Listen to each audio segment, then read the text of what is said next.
বিন্নাডির মোড়টার মধ্যে খারুইয়া কতক্ষণ একটু চাটা খাই লইলাম পয়লাই চা খাইবার গিয়া এমন এক চা খাইছি যে একবার আপিস মিটে গেছে। এটা দুধ চা না কি চা আল্লাহ মাহবুব জানে। আচ্ছা যাই হোক, শুরুটা যেমনই হোক কিন্তু দিনটা কিন্তু সেই লেভেলে সুন্দর একটা দিন আছেন, একদম রৌদ্র উজ্জ্বল একটা দিন, যেটা বলে সানি ডে। আর এই যে জায়গাটা, এই জায়গাটা এর আগেও আমি প্রায় ৩-৪ বার আইছি। এখানে ছোট্ট একটা খামারের মতো আছে। একজন বড় বিরাট ধনী একজন মানুষের, নাম করে একজন মানুষের বাড়ি, খুবই সুন্দর। আমরা আর কিশোরগঞ্জের যারা কন্টেন্ট ক্রিয়েটার আসুইন এরা বেশিরভাগই এই বাড়ির মধ্যে আইসুইন, এটা আমি জানি, দেখলেই চিনবাইন। তো এটা হইছে আপনার এই যে বিনাডিতে সামনে পাকুন্দিয়া যাওয়ার পথে কিন্তু এই বাড়িটা পাওয়া যায়। আর এখানে কিন্তু আর এস একটা কলেজ আছে, কলেজটা তো দেখলেনি আপনারা।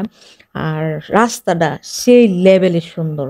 আর আকাশটা, আজকে আমার এই ভিডিওটা যারা দেখবেন প্রশংসা করতে আপনারা বাধ্য হইবেন যে এত সুন্দর আকাশ, এত সুন্দর সিনারি রাস্তার, যে অকল্পনীয়। যাই হোক, পাকুন্দার ভিতরে ঢুকে পড়ছি। পাকুন্দা শহরের ভিতরের এলাকাটা একটু গিঞ্জি আর রাস্তা অনেক সরু। দেখা যায় বাজারের ভিতর দিয়ে আপনি যখন কোনো যাইবার চাইন তখন আপনার অনেক বেশি একটা গিঞ্জি একটা পরিস্থিতি। তো পাকুন্দিয়ার বাজারতে বার হইলে আবার এই যে দেখেন রাস্তাটা অনেক সুন্দর আসলে। অনেক সময় দেখা যায় যে আমি কোথাও গেলে রাস্তার ভিডিওগুলো একটু বেশি করি, কারণ এই রাস্তার যে একটা ভিউ অসম, অনেক ভালো লাগে আমার।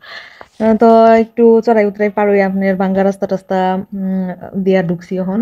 একটা সুন্দর একটা রাস্তা পার হয়ে এখন যে রুটটাতে ঢুকছি এই রুটটা আপনার একদম একটা মাটির রুট। কিছুটা একটু ইট টিট আছে বিসাইল, আর বাহিরা মাটির রুট। আপনারা একটু খেয়াল করলে দেখতে পাবেন যে আমার মোটরসাইকেল আমি একদম সমানে নাচতাছি কইলেই চলে। আচ্ছা যাই হোক, প্রায় 2 কিলোমিটার জায়গার মতো মনে হয়, একদম এরকম খারাপ রাস্তাটা। তা আমি যে জায়গাটাতে আইছি, ইতিমধ্যে অনেকেই হয়তোবা এই জায়গাটার মধ্যে আইসুইন, ঘুরসুইন। আর আমিও অনেক ভিডিও এর মধ্যে আপনার কাছে শেয়ার করছি আমি। খুব সুন্দর একটা জায়গা, খুবই সুন্দর একটা জায়গা। অ্যাকচুয়ালি কিন্তু এটা পর্যটন কেন্দ্র বা এরকম কিছুই না। এটা হইছে আপনার এর একটা বাঁধ তৈরি করছে। এই জায়গাটা থেকে বালু উঠায়, এই যে ঘরের বিভিন্ন ঘর-টর বানানোর জন্য যে বালুগুলা এগুলা উঠায়, মোটা বালু যেগুলা। এই এই বাঁধটাকে কেন্দ্র করে এখানে কিছু জায়গা ছিল, এই জায়গাটা অনেক সুন্দর। হয়তোবা কেউ প্রথম আইসা এটার দেখে ভিউ-টিউ শেয়ার করার পরে মানুষ কিন্তু উৎসাহ নিয়ে আস্তে, আস্তে এই জায়গাটার মধ্যে আওয়া শুরু করছে। আমরা যখন গেছি তখনও কিন্তু মোটামুটি একটা মানুষ ছিল। কিন্তু এটা এত বেশি একটা প্রচার হইছে যে প্রচুর মানুষ এই জায়গাটার মধ্যে কিন্তু এখন প্রায়ই যায়। মাঝখানে আবার একটা কথা হইছিল আপনার এই যে ৩-৪ জন মানুষ মারা গেছে। ৩-৪ জন মানুষ মারা গেছে। এর মধ্যে স্কুল পড়ুয়া বাচ্চারা ছিল। এই যে ঠিক এই জায়গাটার মধ্যেই কিন্তু মারা গেছে। আর যার কারণে মাঝখানে নাকি এটা নিষিদ্ধ করা হয়েছিল যে এই জায়গাটার মধ্যে কেউ আসতে পারবে না যতদিন পর্যন্ত টোটালি কাজ না হয়। তো আপনারা কেউ যদি চান যে খুব পাকুন্দিয়া মানে কিশোরগঞ্জের আশেপাশের কোথাও একটু ঘুরবেন, একটু মনে করেন ৪-৫ ঘন্টা হাতে সময় নিয়ে যদি এই জায়গাটার মধ্যে যান আপনাদের কিন্তু অনেক ভালো লাগবে। আমি একদম গ্যারান্টি দিয়ে কইতে পারি যে এই জায়গাটার মধ্যে গেলে আপনার ভালো লাগতে বাধ্য। কারণ এটার পরে আপনার এরিয়াটা হইছে একদম খোলামেলা প্রকৃতি। মাঝখানে হচ্ছে একটা নদী। আর নদীটাও এরকম একটা শেপে, একদম রাউন্ড একটা শেপে। মাঝখানে একটু একটু জায়গা আপনার বাইসা রয়েছে বালুচরের মতো। এইটা পার হয়ে আবার সবাই গিয়ে একটু নৌকা তুলতেছে, এই জায়গাটার মধ্যে একটু খেলাধুলা করতেছে। আপনারা ভিডিওটা দেখলেই বুঝতে পারবেন।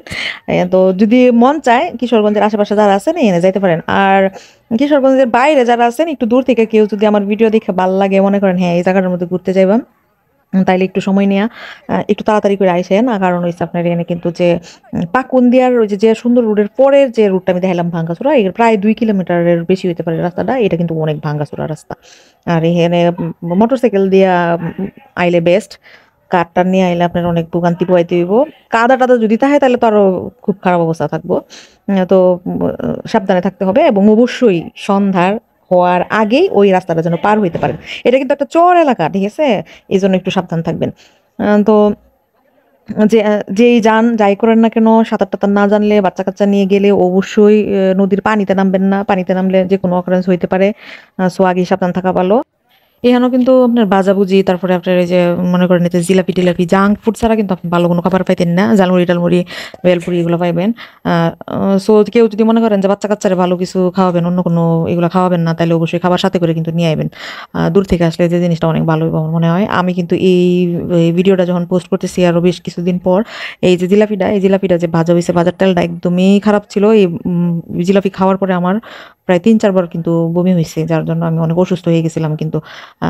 সুতরাং খাবার খাওয়ার ক্ষেত্রে অবশ্যই সাবধানতা অবলম্বন করবেন। আর যদি অনেক বেশি রোদ বা বৃষ্টি থাকে তাহলে কিন্তু এখানে আবার কোনো শেড টেড বা এরকম কোনো কিছু কিন্তু নাই। যাই হোক, আমার ঘোরাফেরা প্রায় শেষ। হ্যাঁ, এক বন্ধুর দোকানে গেছিলাম, হেলার দোকানে একটা দই খাওয়াইলো, দইটা অসাধারণ একটা মজা আসিন। তা আমার ভিডিওটা কিরকম লাগছে আপনারা কমেন্টস করে জানান, যে যদি ভালো লাগে অবশ্যই আমারে সাপোর্ট করবেন।